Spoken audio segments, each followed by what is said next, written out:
Hello, my name is Joe from the Health Lifestyle team, and today we are going to start skating. What I mean by that is we're going to learn today how to push and how to get standing on the board, get a roll in, and then we're going to learn some terminology that will help further down the line. And the way that we're going to get standing and pushing on the board is in 3 simple steps.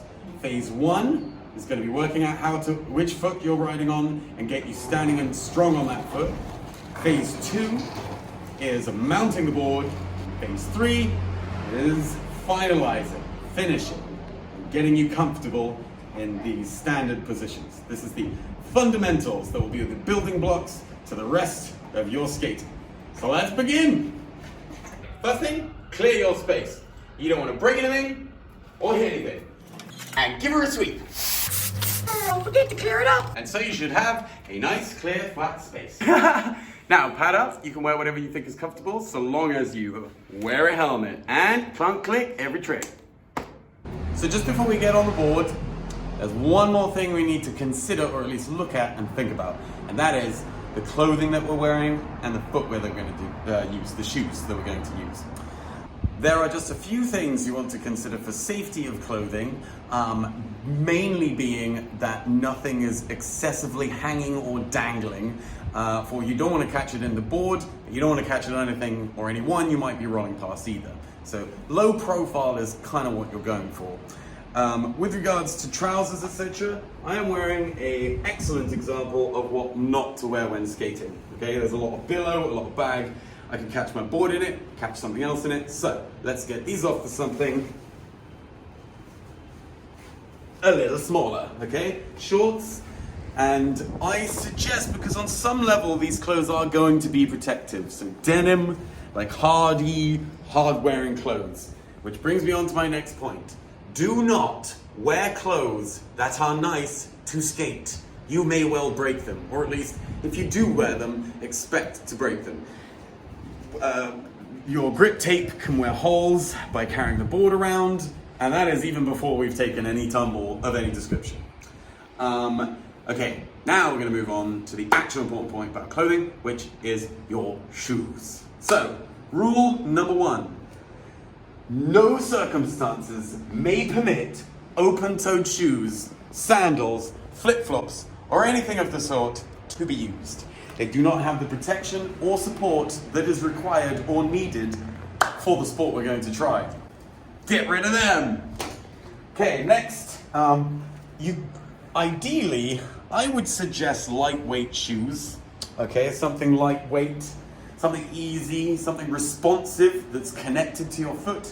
So boots, luggish, heavy, uncomfortable, and loose. No good here either.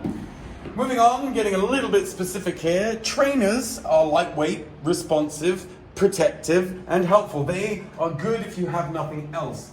But the way in which the weight is distributed in the sole is designed in all different directions. These here that I'm showing you are some running shoes, so the energy needs to be able to spring off of the toe. If we look at an actual skate shoe made by DC right here, a little ragged and rough around the edges, granted, but these are my shoes, the force is downward facing. It has rails on the sides that make sure more energy goes downwards and less is displayed into the board. So these, ideally, if you can, skate shoes, built for purpose, much like any other sport, get them if you can. So let's pop these on. Okay, now low profile, protective equipment, clothes that can break, we're good to skate. So to begin, when we're riding on a board, we're going to be riding sideways. And that means there's one way or the other. Okay, so first we need to work out which is your dominant leg. And there are 2 or 3 ways that we can try doing this. Firstly, very simple way of doing it is to hold your hands behind your back, drop forwards, and then wait for one of your legs, wait for the last moment, one of your legs will catch you. That is the catch. For me, it is my right leg. So I catch myself on my right leg. If you're unsure about that, because some people kind of aren't sure to go, okay, after you've given it, I'd give it a few goes, and then you might have an average of the 2 feet. And that is the foot we're going to stand on, and the foot that you don't catch is the one that's going to push the board. Another way is if you pick a short distance, what you've got to do is just stand comfortably on one foot, and you're going to hop the distance on one foot and hop the distance on the other foot. And again, one of these feet will be more comfortable and a bit more stable than the other. And again, that's going to be the leg that we stand on. Again, that's going to be the leg that we stand on, and the other one is going to be the foot that pushes us forward. The other way of trying is to stand on the board, make it nice and stable, stand over the wheels, and feel which way is comfortable for you to ride forwards one way or the other. So envisage yourself riding forwards one way, and envisage yourself riding forwards in another way, and all three of these methods combined should tell you which foot you're more comfortable standing on one leg on. If you are left foot forward, and that is the leg that you stand comfortably on and hop comfortably on and catches you when you fall, then your left foot forward, this is called a regular stance. If, like me, you are right foot forwards, comfortable to stand on and catches you, then your right foot leads the way, and we ride in what's called goofy. Goofy, regular. Goofy, regular. Once you have worked out which of your feet is the one that you stand on, that is going to be your front foot. For me, it's my right foot. Now, if we look over the board, we want to think about where we're going to put our foot first. So where we're going to put it first is we're going to cover these back two bolts, but leave these two front bolts showing at us. There we go. So you have a little face, little mouth, and some eyes looking up at you. Okay? And to begin with, all you want to do is stand up on that point. So your head is over your shoulders, is over your hips, is over your foot. And you can just stand on there. Come down until it's comfortable. There are some muscles in your ankles that will take some time to build. Just by doing this balancing exercise, it will start to begin that building process, okay? It may not be easy to start with, but if we slowly build up, it'll be okay, okay? So once you've got that and you're comfortable with that, what you're going to do is you're going to roll the board forwards as fast as or as slow as you like. You're going to lift your foot and just balance on that one foot as it rolls. Provided your chest is forward, your head is over, all of the parts are stacked, then it should be nice and simple. You just want to get comfortable like that for a while. Okay, just a little push, not far. Just that feeling of it rolling. Now let's talk about some problems you may face in those early stages. The first one is going to be your foot positioning, okay?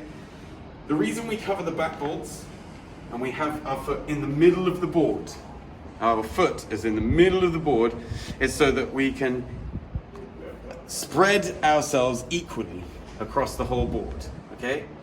If I twist my foot, then I have points of weakness and points of strength, which make it harder for me to balance. If my foot is too far forwards, the board will tip forwards, and also I won't have proper control over the trucks underneath, and so I can't balance properly. If my foot is too far back, then when we move to the next phase, there is no room for you to pick the foot. So really, just make sure you get that first phase right. Take your time to cover those bolts. And there's what's called the sweet spot, which is when it feels just right. You'll know what I mean, where everything is just balanced and just good. Push up.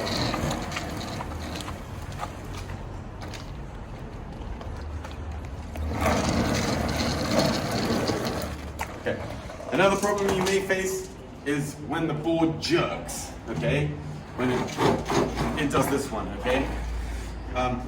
If that is the case, more often than not, your body will be tipped or tilted, and you're trying to cancel out that imbalance, okay? So take your time, make sure you're nice and straight, engage that stomach, be a tree, and have a strong core. And roll with the board. Ride it. Phase 1 complete. We're going to move on to phase 2 once you're comfortable with that first phase, with the board moving, standing on one foot. The change from phase 1 to phase 2 is quite simple, but we've got to be thorough with it. It's about that foot positioning we were talking about before. So all you're going to do is you're going to roll off like you were before, and please try this moving if you want to beforehand, and you're going to make sure that your back foot lands on the back bolts, on the back wheels, okay? And it's important that there is space between my feet. See, the space on the board between my feet.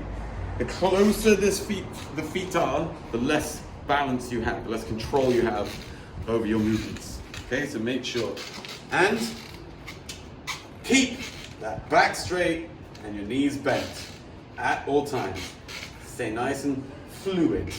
It is your ankles, knees, and hips that provide suspension and balance, and your upper body should try to keep as still as possible.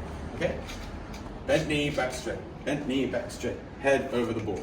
Bent knee, back straight. Head over the board.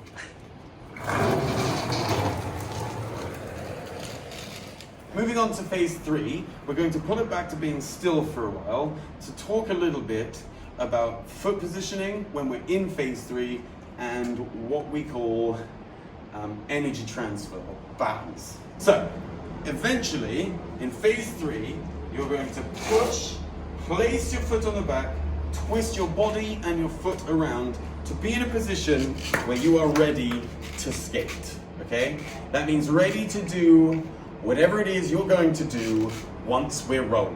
Whether it's just move around, doing tricks on walls, or just going down a hill. Whatever it is you want to do, this position you want to get really, really solid. So that's why we're going to take some time to look at it now, okay? So, the finished position will be both of your feet over both sets of wheels with a nice bent knees, straight back, shoulders in line, and head over the board. Okay? This is the position. Looking this way. This is what we're going to end up with. Now, if we look at my feet and see how they are like train tracks, parallel, this is very, very important. And so you want to put the board down and get in a position where you can put your feet and they feel comfortable and molded to the board. In addition to having your feet parallel and being over the board, you want to be balancing on the middle of the board. So there's the same amount of power in my toes as my heels. If I hang my heels off, then I will have less power in my toes. And if I hang my toes off, I will have less power and balance in my heels. So just take some time to find that sweet spot where you can stand there. Okay? So phase 3, in completion and not moving, is a push, a stand, a twist, a turn, and a sit. Okay? And we're good.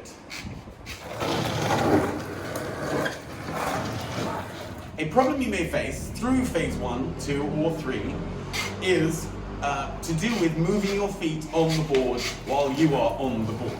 Okay? And so if you're struggling with this, there's a little trick, a little dance we know that's called the skater shuffle. So what you want to do is stand with your feet in line with the wheels as if you're stood on the board. Okay?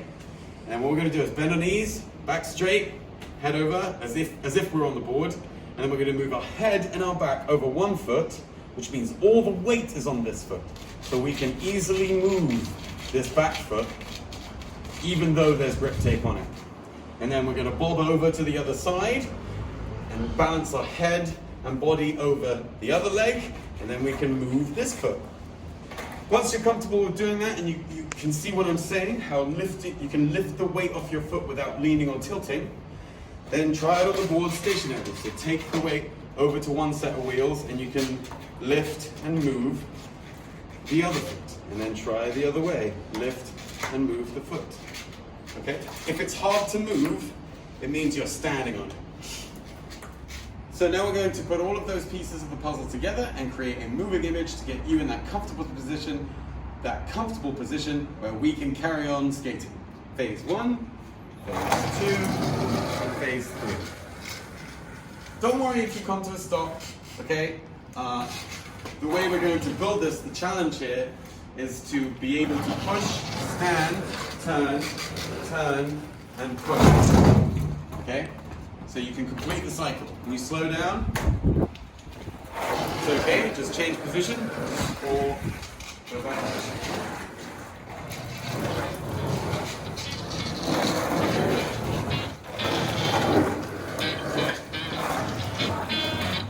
guys. Well, after those 3 phases, you can officially class yourself as a skater, and you're at the beginning of a wholesome and rewarding road of skill, fun, and awesomeness.